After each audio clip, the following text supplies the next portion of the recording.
Alfred the Great, who died in 899, was the first to call himself king of the Anglo-Saxons. A brilliant leader and a true warrior, Alfred was famous for his battles against the Vikings. His life was defined by chronic ill health, with historians speculating he suffered from a variety of painful illnesses, including Crohn's disease. He died in his late 40s, likely from complications of his poor health after a long and exhausting life on the battlefield. Alfred's son, Edward the Elder, who died in 924, was a powerful military leader who conquered vast territories from the Vikings and established a unified kingdom. He died suddenly in battle while putting down a rebellion, a common and honorable end for a warrior king of his time. Ælfweard, the son of Edward the Elder, also died in 924. He was likely a sickly child, as he passed away just 16 days after his father. It's almost certain he never reigned, but he's on the official list. Given the medical knowledge of the era, he likely succumbed to a sudden fever or a pre-existing health condition. Æthelstan, who died in 939, was the grandson of Alfred the Great and is considered by many to be the first true king of England. He died peacefully in his sleep after a 14-year reign.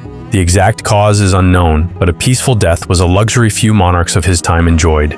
Æthelstan's half-brother, Edmund I, who died in 946, had one of the most absurd deaths in royal history. While at a banquet, he saw a thief he had previously exiled in the crowd. In a fit of rage, Edmund tried to physically remove the man himself. A struggle ensued, and the thief stabbed the king to death. Eadred, who died in 955, was Edmund I's younger brother. His death was likely caused by poor health. He suffered from an illness that left him unable to eat, and he eventually died in his early 30s. Eadwig, who died in 959, was a teenager when he became king.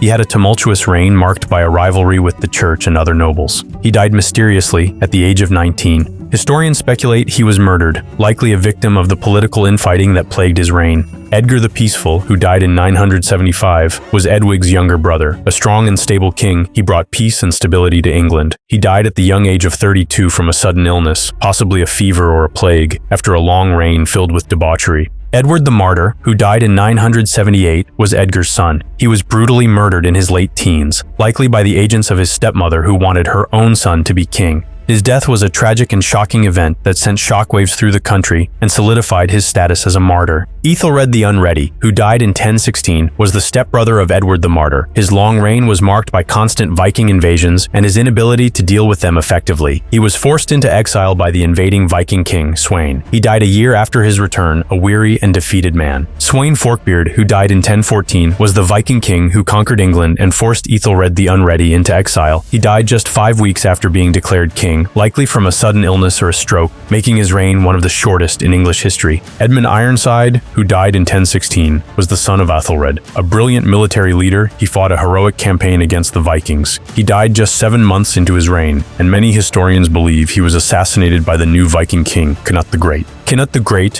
who died in 1035, was a legendary Viking warrior king who ruled over a vast empire that included England, Denmark, and Norway. He died in his late 30s, likely from natural causes after a long and prosperous reign. Harefoot, who died in 1040, was the son of Cnut. He died at a young age, likely from an illness, and his body was dug up by his younger brother Harthacnut, who threw it into a swamp. Harthacnut, who died in 1042, was the son of Cnut and the half-brother of Harefoot. He died suddenly at a wedding after drinking too much alcohol. He was only 24 years old. Edward the Confessor, who died in 1066, was a pious and beloved king. His death without an heir plunged England into a succession crisis that led to the most famous battle in English history. He died peacefully after a long illness. Harold II, who died in 1066, was the final Anglo-Saxon king of England. He was killed at the Battle of Hastings, fighting against the invading Norman forces of William the Conqueror. His death is famously depicted in the Bayeux Tapestry, where he is hit by an arrow in the eye, although the cause is disputed. William I, who died in 1087, is better known as William the Conqueror, the man who stole Harold's throne. He passed away from a wound while horse riding, but for comedic value, when he was taken to Rouen Cathedral for his funeral, his body exploded. Seriously. William II, who died in 1100, was William the Conqueror's son. He was mysteriously killed while hunting with his entourage when an arrow pierced his lung. Was it an accident, or was it an assassination? The world may never know. Henry I, who died in 1135, was William II's brother. Known for his many illegitimate children, he died a rather pathetic death, reportedly after eating too much fish. Stephen, who died in 1154, was Henry I's nephew. He had a long reign filled with civil war against his cousin Matilda. When his own son died, he made a deal with Matilda which allowed her son to succeed him. He died in 1154 from stomach problems, possibly stomach cancer.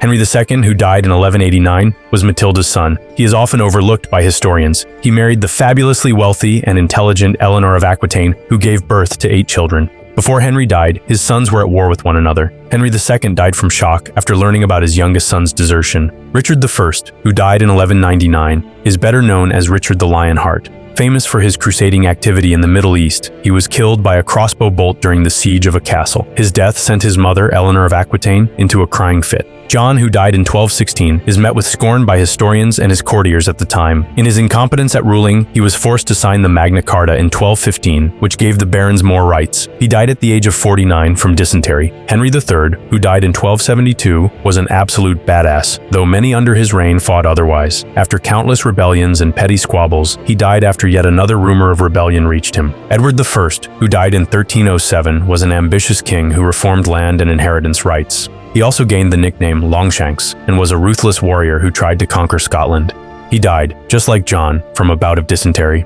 Edward II, who died in 1327, had one of the most bizarre royal deaths of all time. He was a notorious homosexual king who annoyed many barons with his relationships with men. His wife, Isabella of France, a cunning woman known as the She-Wolf, had her own lover and wanted Edward away from the throne. What better way to depose your husband than to shove a red-hot poker up his ass? Seriously, this must have hurt, and it did kill him. Edward III, who died in 1377, was Isabella and Edward II's son. He enjoyed a remarkably long reign of over 50 years. He was renowned for his ability as a state administrator, but also for sparking the 100 Years' War. Unlike his father, Edward had a relatively peaceful death, succumbing to a stroke at the age of 64. Richard II, who died in 1400, did not have a successful reign. After annoying his uncle and disinheriting his son, Richard II soon found himself the victim of a kinslaying assault. Henry IV, who died in 1413, had his cousin Richard murdered in a bid to take the throne. Because of the bloody way he secured power, Henry IV's claim to authority was not absolute, and he faced many rebellions. By 1413, it was clear that the king was dying from a terrible illness. He passed away from a skin disorder in which his body reportedly melted away.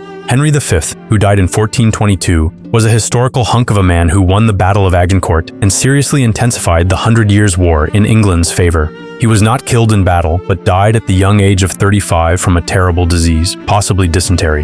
Henry VI, who died in 1471, did not like to rule and most likely suffered from a mental disorder. His incapacity motivated another member of the royal family, Edward of York, to rise up and claim the throne. During Edward of York's tumultuous reign, he had Henry VI murdered. Historians are pretty sure that he was smothered by a pillow. Edward IV, who died in 1483, is better known as Edward of York. Another historical hunk of a man, his handsome physique did not last long. After years of infighting with his own family, the drama took a toll on the king's well-being. He passed away in 1483 from, well, we're pretty sure, poison. Edward V, who died in 1483, and his brother were imprisoned in the Tower of London by their uncle, Richard III. No one knows for sure what happened to them, but it is widely believed that they were murdered in their sleep by their uncle's men. Richard III, who died in 1485, was a brilliant warrior killed at the Battle of Bosworth Field, the last major battle of the War of the Roses.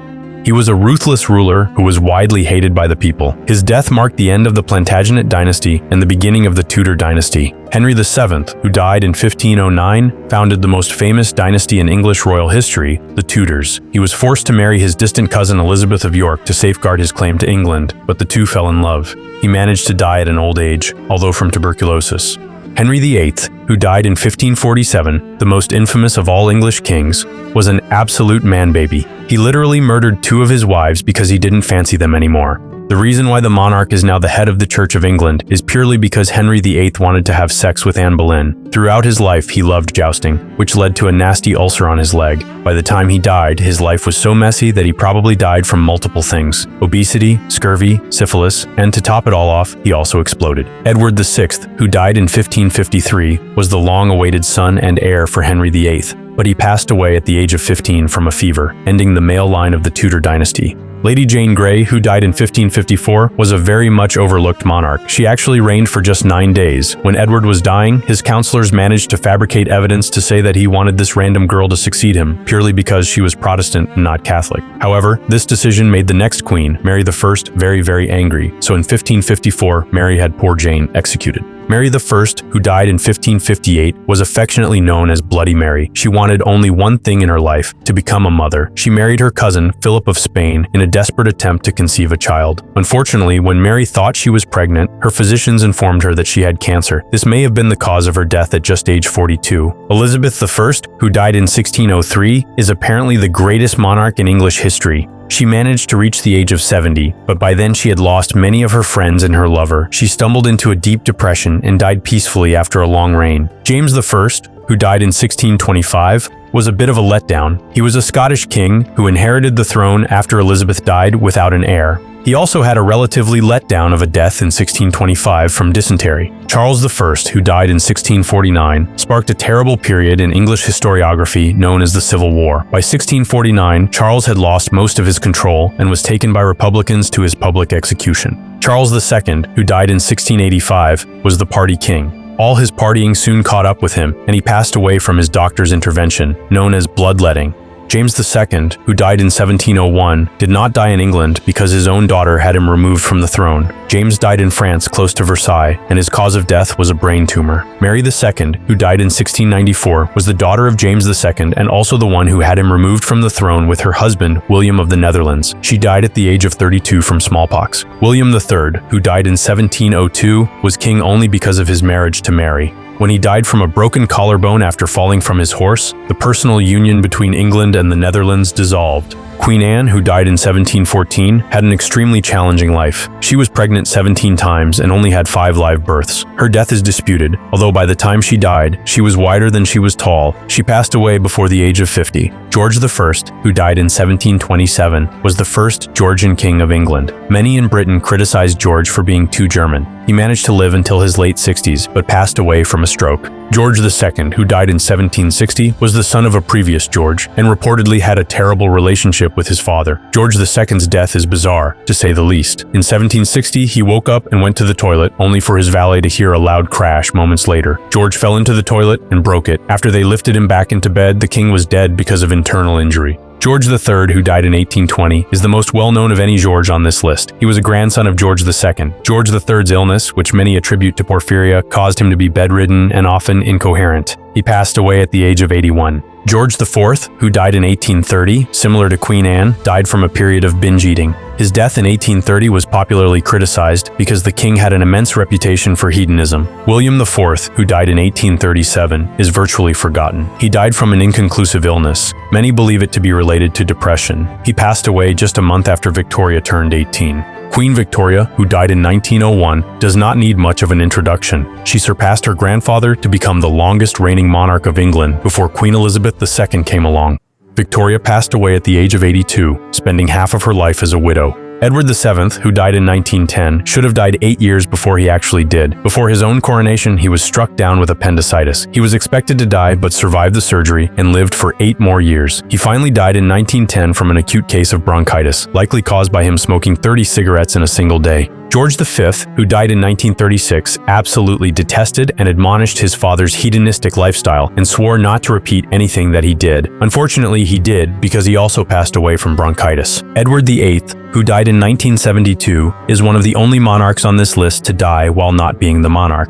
This is because he abdicated 11 months into his reign after Parliament refused to allow Wallis Simpson, the American divorcee, to be his queen. He died in 1972, days after Elizabeth II came to visit him in Paris from throat cancer. George VI, who died in 1952, also known as the Queen's dad, resented his position as king. He had a reputation for being humble and modest, qualities that his eldest daughter inherited. However, many, including the Queen, blamed George VI's death on the stresses of his role as king. Days after saying goodbye to his daughter, the king had a heart attack and passed away. Elizabeth II, who died in 2022, recently passed away at the time of this writing. She had an iconic reign that spanned over 70 years, a feat no other monarch had ever achieved. Her life was defined by duty, stability, and her unwavering presence on the world stage. She died peacefully at Balmoral Castle in Scotland at the age of 96. Charles III, the current king, took the throne after his mother's death. His reign has just begun.